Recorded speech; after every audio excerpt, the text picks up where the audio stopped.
praises upon Her Serene Highness, Queen Elizabeth Gloriana. You lead and protect the celebrated maritime nation of England.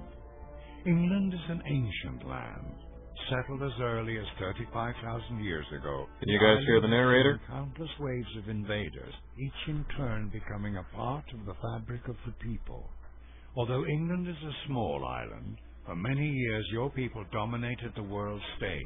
Alright, so we got the longbowmen, brilliant artists, and we got shrewd the lines. giving them power and influence far in excess of their mere numbers. Queen Elizabeth, will you bring about a new golden age for the English people? They look to you once more to return peace and prosperity to the nation. Will you take... Alright. Well, looks as good a place as any to build a city. So let's build London. In the beginning, there was London, the first great city of the British nation. The brave soldiers of the British Empire went off to explore across the land and see what they could find out in the wide, wide world. As the British were a people with a great focus on expansion and military, they immediately set about figuring out how they could learn to make great ships. The first step, as it turned out, was learning how to make pots in which you could store water and wine. Naturally, this was the only way to get to the point where you could start making boats, was to get really drunk and then have a place to put even more booze.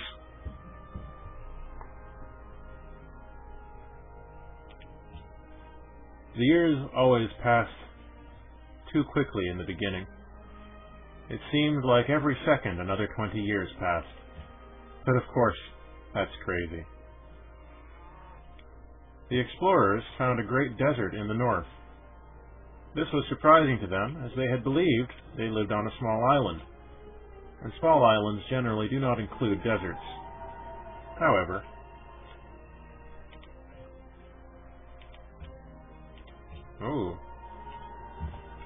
the British soon found the remains of other lost civilizations which had once existed on their island. And they discovered the technology of mining by some strange craft. Each shall inherit the earth, but not its mineral rights. The first step to mining, they discovered, was learning how to punch a tree so hard it would collapse into its component parts. And from there, they figured out the rest of the way to mine through rocks and stone on their own. While they were mining, they discovered the Rock of Gibraltar, which increased the happiness of the Empire because it was the first time they'd found anything really exciting outside of the walls of London.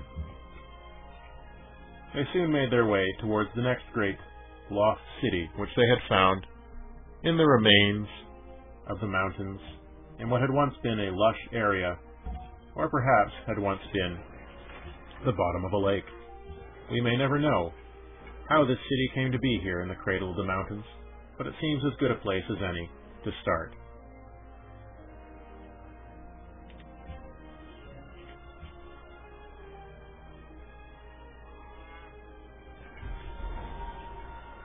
London began growing in earnest in 3680 BC, while pottery was only a step away.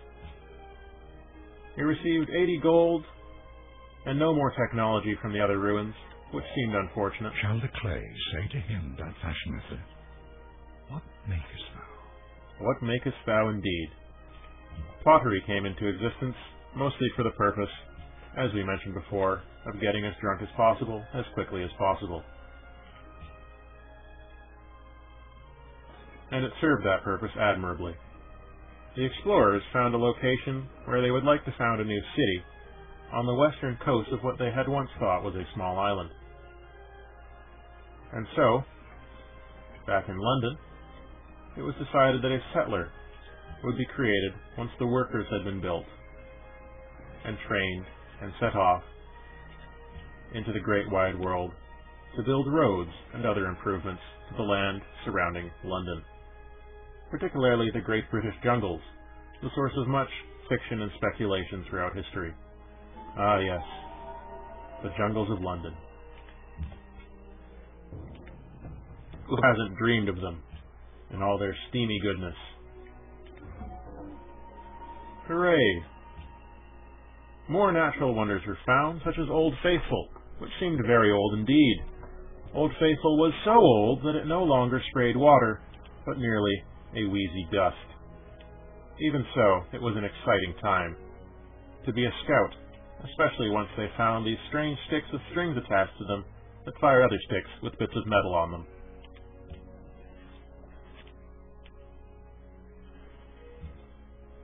A campaign to eradicate the barbarians began in the north, around the area where they were planning to settle a new city. It did not go well.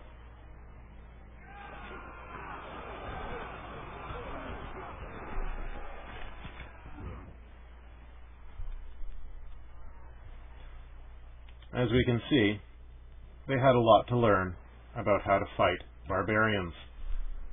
Time would tell if they learned or if they simply died. We can see that time now, where instead of learning, they died. And so ended the first expedition to the northwest of the continent.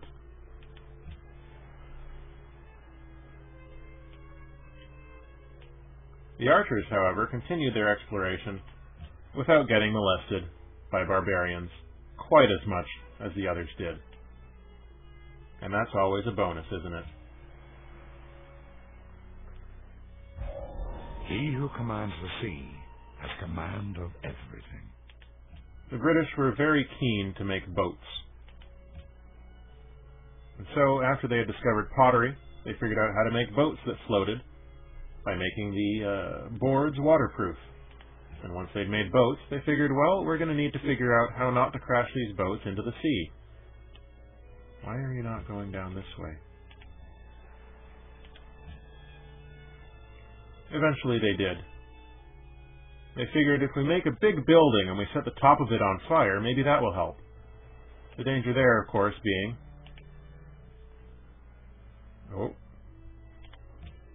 that they would risk burning down the entire city.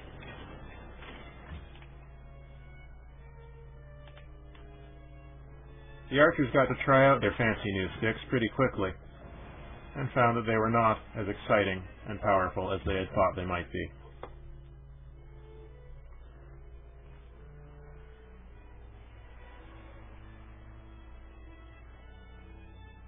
Alright, I'm going to try and expand early then.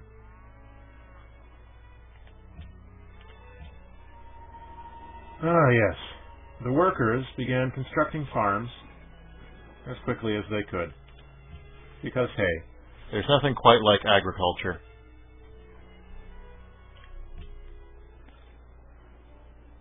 Well, hello there.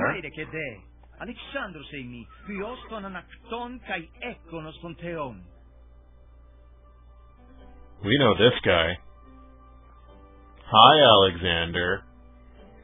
Try not to go insane and turn into a computer program in the future. Oh, spoilers. Nej?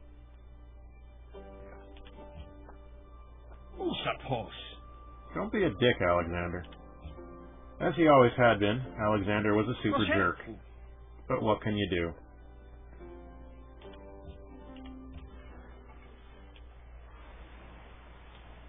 Uh-oh. Seems the barbarians found out that the sticks with strings attached to them weren't that useful when you got up close and personal.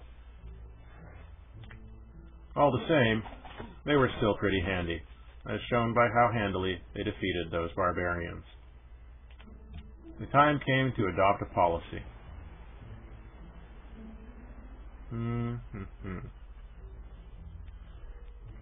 Let's see here.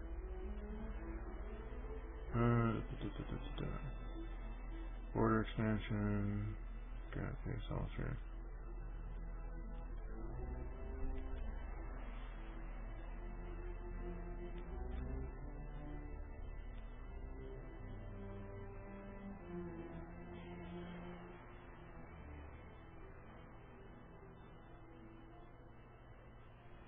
Just going to figure out what route I want to go with here.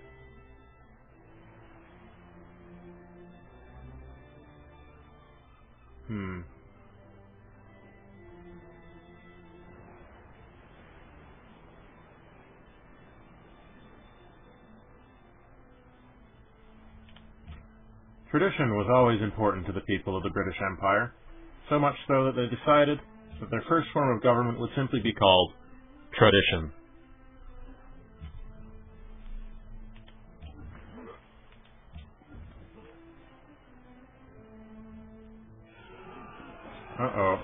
More barbarians came and found themselves in conflict with the Greek scouts, who managed to do pretty well for themselves, all the same.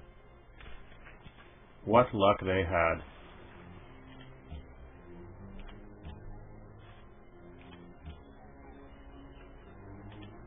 Totally forgot to do that. It seemed as if 1,000 years had passed in the previous few minutes, and perhaps they had. Even so, time seemed to pass slowly for the British. So slowly that it took 1,000 years to build a farm. All the same, once they had that farm built, life seemed to just get better and better.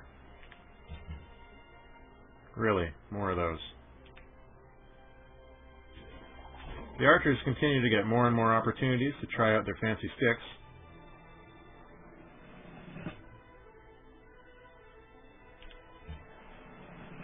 And found them quite effective, for the most part. London's borders continued to expand until they encompassed cotton and cows, two of the most important things in the history of all items. What's that? Oh, good. I guess we're going to be running into Warsaw soon, but don't worry, that's a history spoiler. Oh, time to adopt a new policy.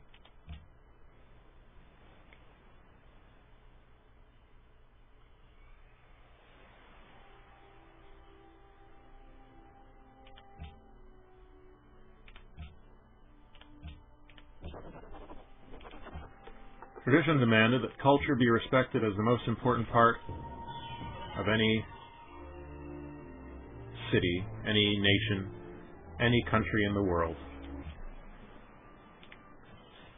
And so it was that cultural buildings became mandatory for everyone in every new city which was to be founded in the coming future. To know if the moon shine at full or no. Eventually the British worked out the problem with setting a building on fire and entered the classical era at the same time. My arm is very long.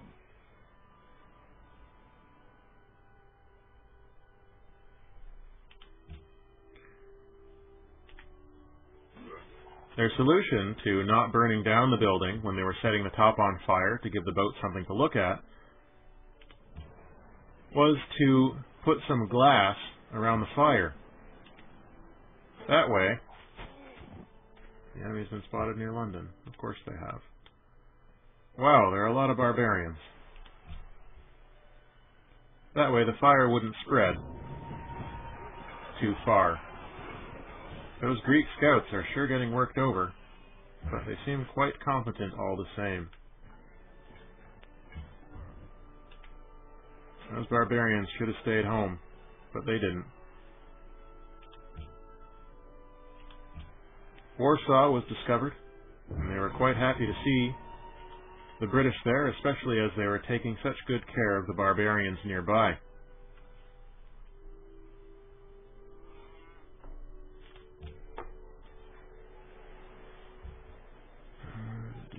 What can we buy?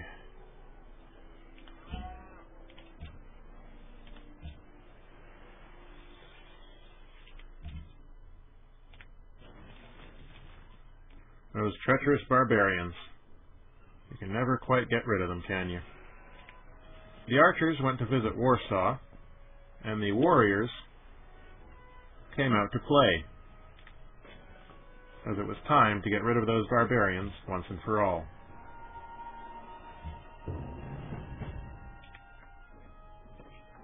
Alright, well, get back to exploring then. Let's get back up to the city. The people of the city of London saw that the barbarians were trying to sneak in through the forest and decided to respond by throwing rocks at them. This proved remarkably effective, more so than anybody had any right to expect. At the same time, the warriors who had come out to play showed those barbarians a thing or two about having a stiff upper lip.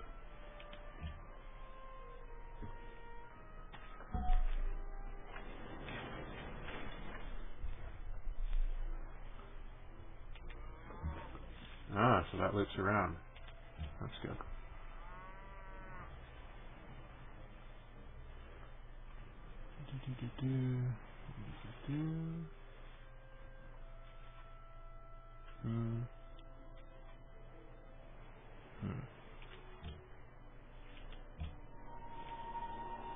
Alright.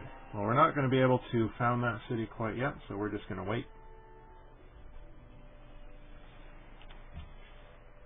until we have managed to clear out that barbarian encampment.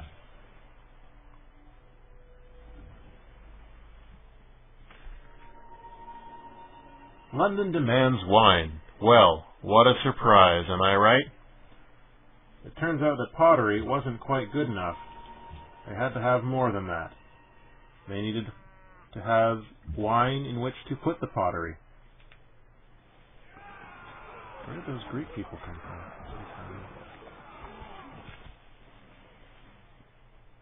They had to have so much pottery that they would be able to fill 1 billion boxes with wine and still not be too full. Okay, warriors. Time to adopt a new policy.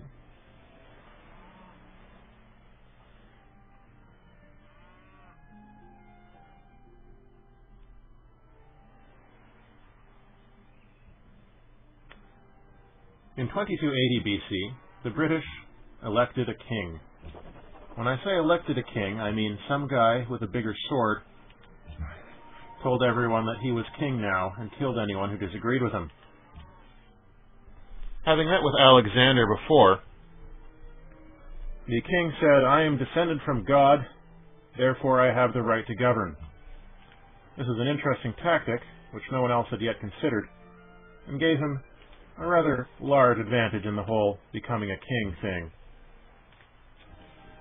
As it turned out, people weren't quite bright enough to question things yet, so it was fairly easy for the king to maintain order. There we go. The archers were hell-bent on taking the land back so that the settler could be sent out at last.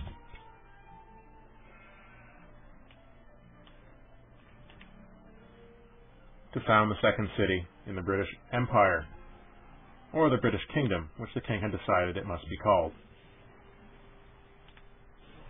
Shouldn't have left your encampment, but you just had to come out. Fools. Could use some help, Greece. There we go. Yeah, sorry guys. The archers were extremely successful in their campaign against the barbarians in the north, and it was hoped that, as time passed, they would continue their campaign of success against the barbaric hordes, allowing settlers to make their way up and found the new city. What are you doing? That's the wrong direction, you idiots. Always fun when that happens. The time came to explore to the east as well.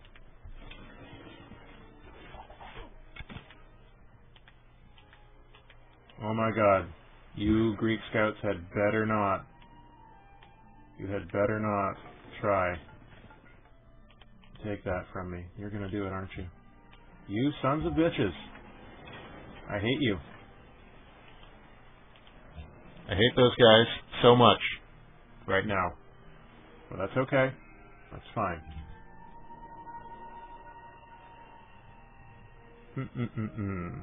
There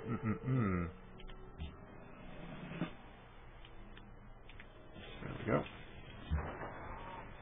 In London, the first naval vessel was completed, and it was sent out on a grand expedition to figure out what was going on in the rest of the world. Much as they were exploring by land, they continued their work to find things by sea as well.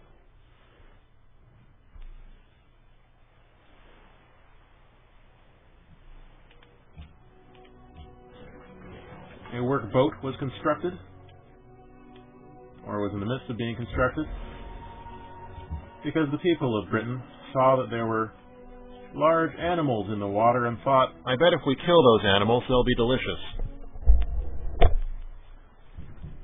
Can you guys hear me? Or is my narration not going on here?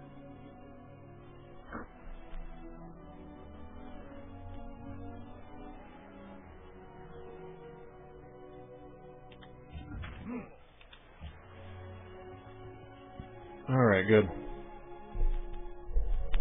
Glad to hear it. What is this, Geneva? In fact, the answer to that question was yes, this was Geneva. Geneva was a cultured but irrational nation, which dealt primarily in ivory. This was perhaps because they had so many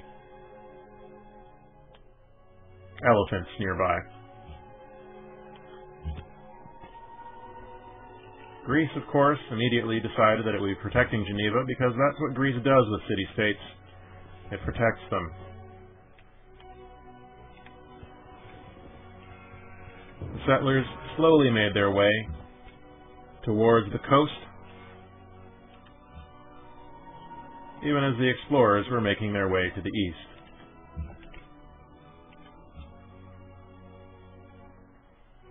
As opportunity struck, I don't think so. That's mine now. The captured slaves from Geneva, who had been captured by the barbarians, were in turn captured by the British, who sent them back to the Empire. Because it's a lot easier to capture slaves than to make new ones, after all, isn't it? Alright, now, should we build our city here, or here, where the archers are standing? What do you historians feel?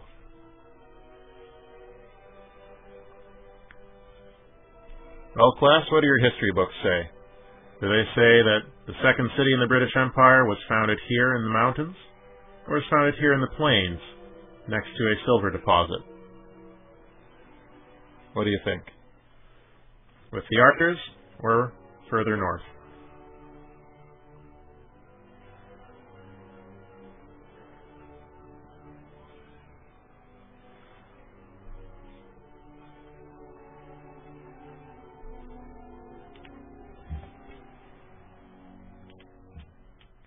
And so the settlers made their way... Would you stop that?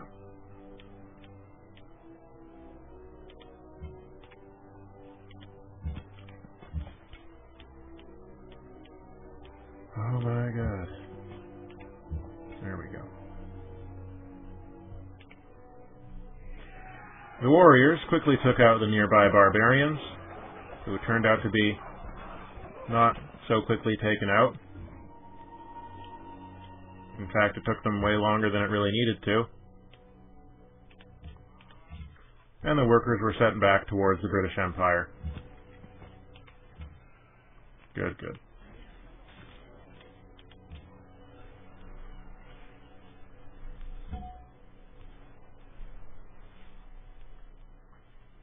That's true. The British did love their silver tea sets, so the thought of having a city readily supplied with silver was almost irresistible.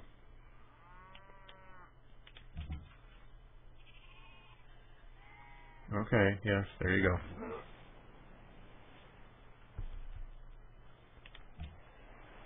Time continued to pass very quickly in England.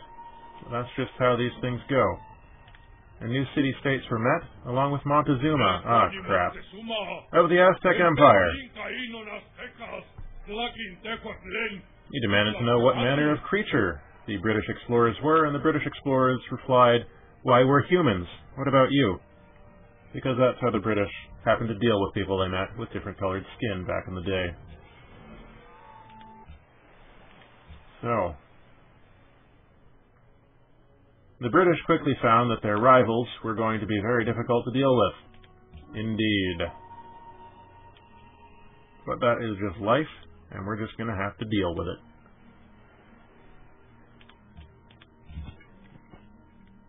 A new city was founded. York.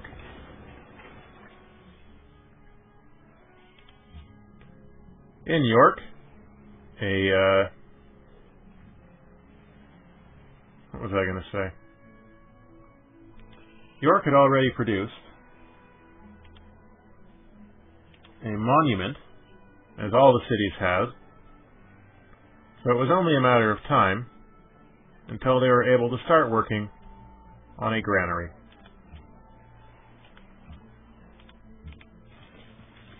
The archers quickly fortified the city, and time marched slowly on. In London, a workboat was completed and was immediately sent out to start murdering the large mammals they found in the water nearby, as that's just how we deal with large mammals we find in the water nearby.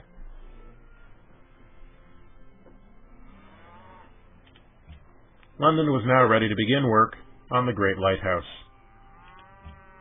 a wonderful wonder of wonderfulness.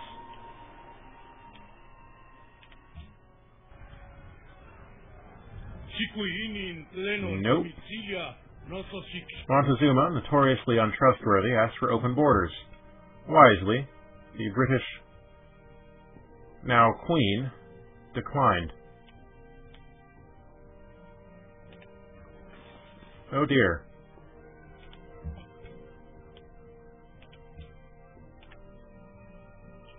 Exploration was put on hold while the British began working on their own technology level, which seemed to be falling drastically behind that of even the barbarians. It was a problem.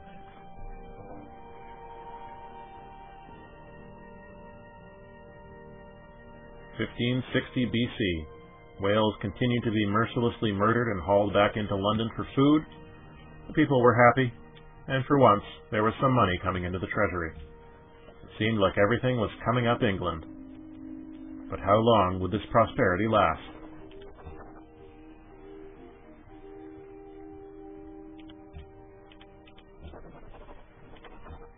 As the big lighthouse they planned to build was going to take some time, they decided that they would start whipping people to make them work faster. This proved remarkably effective.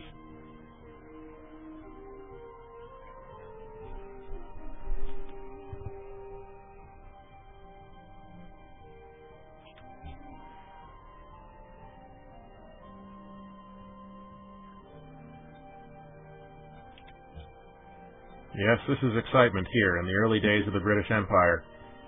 It was simply non-stop. Unstoppable excitement for all. As the warriors, over the course of hundreds of years, slowly made their way back from the east to London, more centuries passed while they spent time building a lighthouse. That's just how long things took back in the day. I know it's hard to believe now in the modern age of instant convenience, smartphones, and the internet, but back then, yes, it took 100 years to walk 2 kilometers.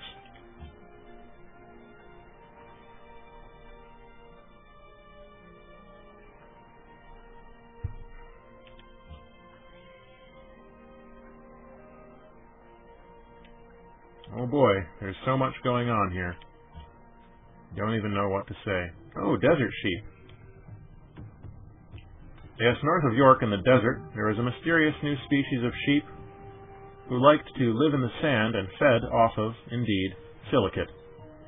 These sheep were remarkable for the fact that, they lived in the desert. Such sheep had never been seen before, but there were at least 2 tribes of them living in the desert north of the British Empire.